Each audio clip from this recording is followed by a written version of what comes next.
Hello everyone, once again welcome back on my YouTube channel.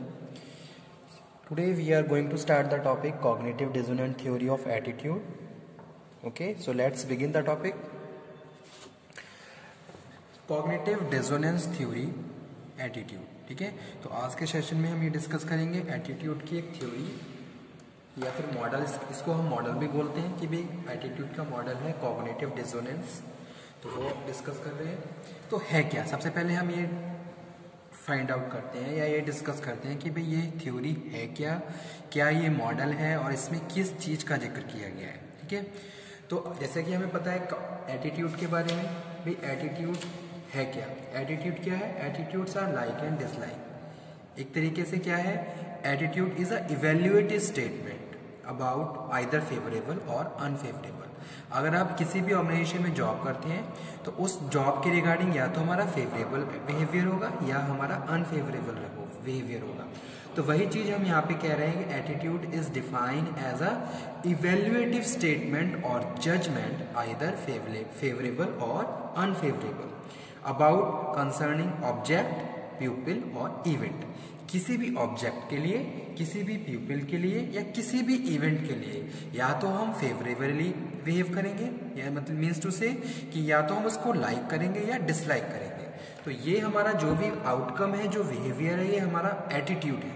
ठीक है, so that's why we are saying attitudes are likes and dislike. ठीक है, अब cognitive dissonance theory है वो ये क्या कहती है, ये मॉडल क्या कह रहा है. Cognitive dissonance was first investigated by Leon Festinger. ठीक है, यानी कि लियोन फेस्टिंगर ने इसको इन्वेस्टिगेट किया.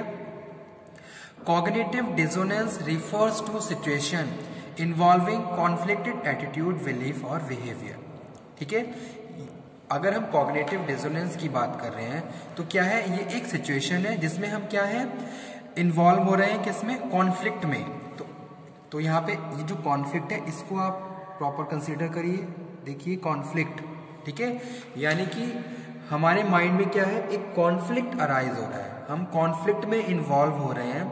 किसके लिए, जो भी हमारा एटीट्यूड है, जो भी हमारे बिलीफ है, जो भी हमारा बिहेवियर है. ठीक है, तो इसीलिए यहाँ पे हम बात कर रहे हैं cognitive dissonance refers to situation, एक ऐसी सिचुएशन जिसमें आपके माइंड में क्या हो रहा है, एक डिस्कम्फर्ट आप फील कर रहे हो. ठीक है, एक तरीके से आप कॉन्फ्लिक्ट अराइज हो रहा है किसी भी पर्टिकुलर सिचुएशंस के लिए या फिर हमारा जो भी वैल्यू है, हमारी जो भी बिलीफ है, जो हमारा बिहेवियर है उसके लिए. ओके, तो वही चीज जैसे कि यहाँ पे मैं एक एग्जांपल कोट किया है, यू टेल ए लाई. आपका एक बिहेवियर है. ठीक है, आपने क्या करा, आपने झूठ बोला, but you know this is not right. लेकिन आपके माइंड में ये भी चल रहा है कि भाई ये चीज सही नहीं है, अगर मैं झूठ बोल रहा हूं तो झूठ बोलना सही नहीं है. यानी कि दो एस्पेक्ट हो गए आपके बिहेवियर के. एक एस्पेक्ट में आपने झूठ बोला, लेकिन सेकंड एस्पेक्ट में आपको ये भी एक तरीके से फील कर रहे हो आप कि भाई झूठ बोलना सही नहीं है. ठीक है, यानी कि आपके माइंड में एक कॉन्फ्लिक्ट आया, यानी कि जो भी सिचुएशन है उस सिचुएशन में आप कॉन्फ्लिक्ट इन्वॉल्व हो गया. ठीक है, और आप क्या हो गए, एक आपके माइंड में एक मेंटल डिस्कम्फर्ट अराइज हो गया कि भाई मैंने झूठ बोल दिया जबकि मुझे पता है कि भाई झूठ बोलना सही नहीं है. ठीक है, this produce a feeling of mental discomfort, और इसकी वजह से आपके माइंड में क्या हुआ, एक मेंटल डिस्कम्फर्ट अराइज हो गया. तो इसी को हम क्या बोल रहे हैं, कॉग्निटिव डिसोनेंस मॉडल.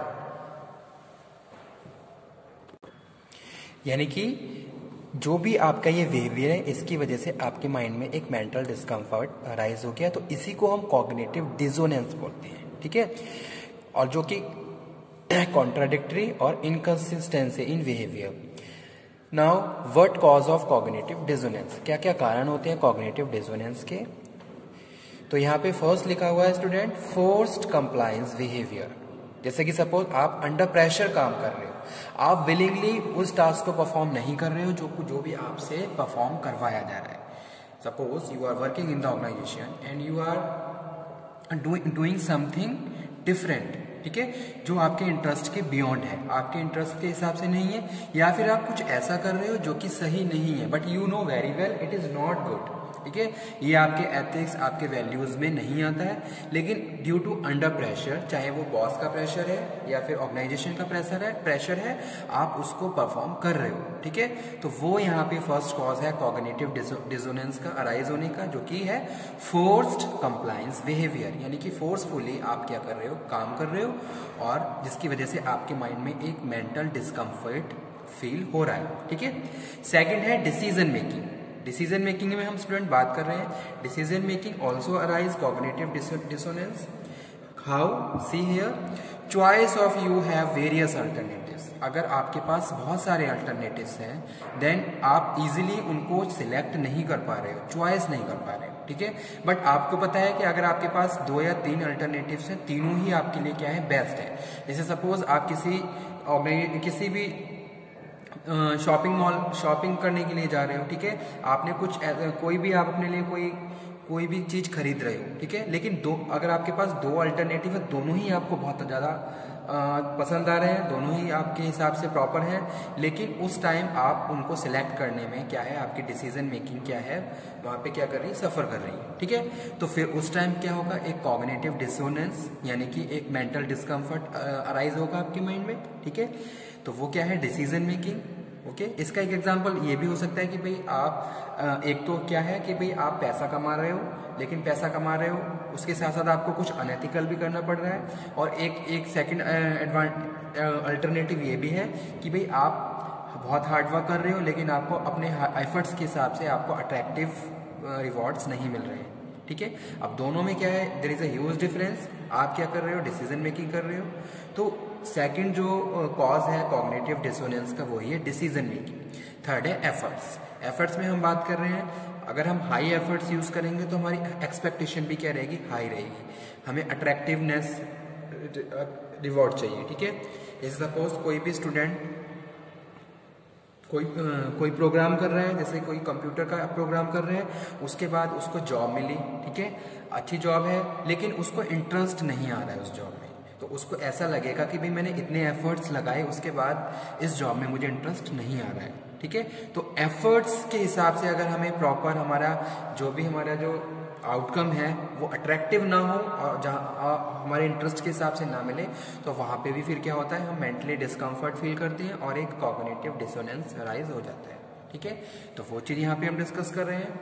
तो these are the causes of cognitive dissonance, forced compliance behaviour, decision making and efforts. Now next one is how we can resolve it. किस तरीके से हम कॉग्निटिव डिसोनेंस को रिजॉल्व कर सकते हैं, ठीक है। तो first one is change one of those thoughts, यानी कि आप अपनी थॉट्स को चेंज कर दीजिए, जो भी आप सोच रहे हो। जैसे कि सपोज यहाँ पे मैंने आपको बताया था, एग्जाम्पल कोट किया था कि भाई you tell a lie but you know this is not right, तो आप इसको चेंज कर दिए, दिस इज नॉट राइट।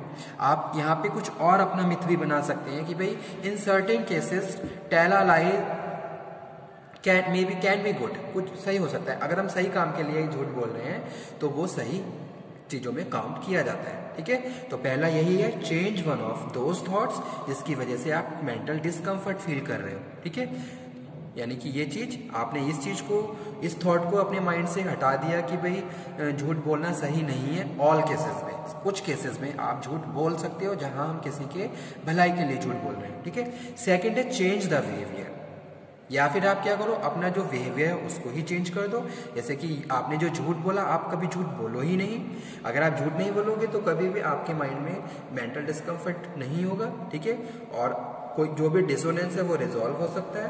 तो ये सेकंड कॉज फैक्टर लिखा हुआ है यहाँ पे, चेंज द बिहेवियर, आप बिहेवियर को चेंज कर दिए। या फिर थर्ड वन है एडिंग न्यू थॉट्स, आप अपने माइंड में न्यू थॉट्स बना लीजिए, जैसे कि अभी मैंने आपको बताया था, ठीक है। पहले में क्या था, change one of those thoughts, आपने इस थॉट को चेंज कर दिया, ठीक है। सेकंड, आपने बिहेवियर को चेंज कर दिया। थर्ड, एडिंग न्यू थॉट्स, आपने कुछ न्यू थॉट्स बना लिए कि भाई अगर आप ऑर्गेनाइजेशन में झूठ बोल रहे हो किसी भी टास्क के लिए, तो आप एक नया थॉट्स अपने माइंड में बना लीजिए कि भाई मुझे अपनी परफॉर्मेंस को हमेशा टॉप पे रखना है, जिसकी वजह से अगर मैं झूठ बोल रहा हूँ तो कहीं ना कहीं वो मेरे लिए सही है, ओके, मैं कुछ अच्छे के लिए झूठ बोल रहा हूँ। तो इस तरीके की थॉट्स आपने अपने माइंड में बिल्डअप कर ली, और उसके हिसाब से फिर आप क्या कर रहे हो, उसको रिजॉल्व कर रहे हो।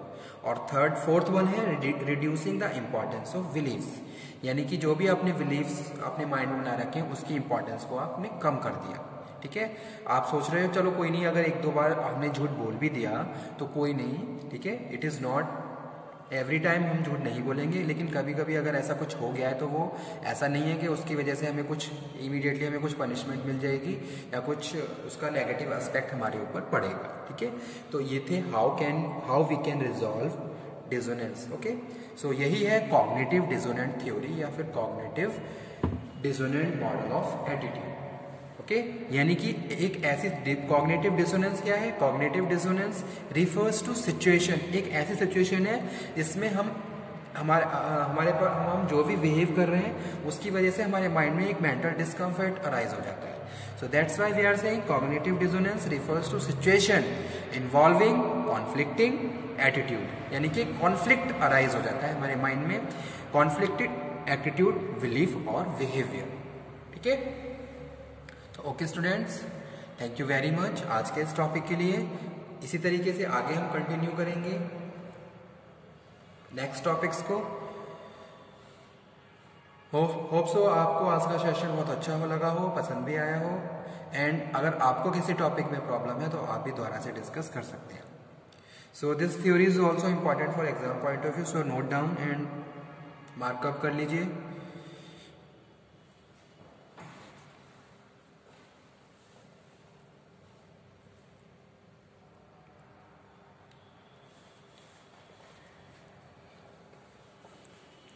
ओके, कॉग्निटिव डिसोनेंस ये इसके कॉजेज हैं जिसकी वजह से कॉग्निटिव डिसोनेंस या फिर मेंटल डिस्कम्फर्ट अराइज होता है, जैसे कि फोर्स्ड कंप्लायंस बिहेवियर है। आप क्या कर रहे हो?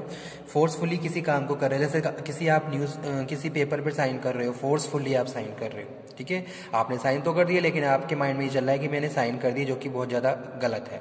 तो एक फोर्सफुली कंप्लायंस बिहेवियर आउटकम आया जिसकी वजह से एक डिसोनेंस हुआ। ठीक है, और आप मेंटल डिस्कम्फर्ट फील कर रहे हो। या फिर डिसीजन मेकिंग, आप डिसीजन मेकिंग जब भी डिसीजन मेकिंग करते हो तो वहाँ पे एक मेंटल डिस्कम्फर्ट रहता है अगर आप सारी चीज़ें आपकी चॉइस के अकॉर्डिंग है। ठीक है, इसका एक सेकंड एग्जांपल हम ये भी कोट कर सकते हैं कि भाई आपके पास दो जॉब के ऑप्शन है, दोनों ही क्या हैं, बहुत अच्छे हैं आपके लिए। ठीक है, तो दोनों ही अच्छे हैं, तो आप क्या कर रहे हो? जब डिसीजन मेकिंग कर रहे हो तो आप क्या हो? बहुत ज़्यादा कंफ्यूज हो कि भाई मुझे किस एक को सिलेक्ट करना चाहिए। ठीक है, या फिर थर्ड है एफर्ट्स। आप एफर्ट्स के हिसाब से अगर आपको एक्सपेक्टेशन नहीं मिलती है, अट्रैक्टिव रिवॉर्ड नहीं मिलती है, तो वहाँ पे भी क्या है? एक मेंटल डिस्कम्फर्ट आपके माइंड में फील होता है। ठीक है, तो यही थी हमारी थ्योरी। Thank you.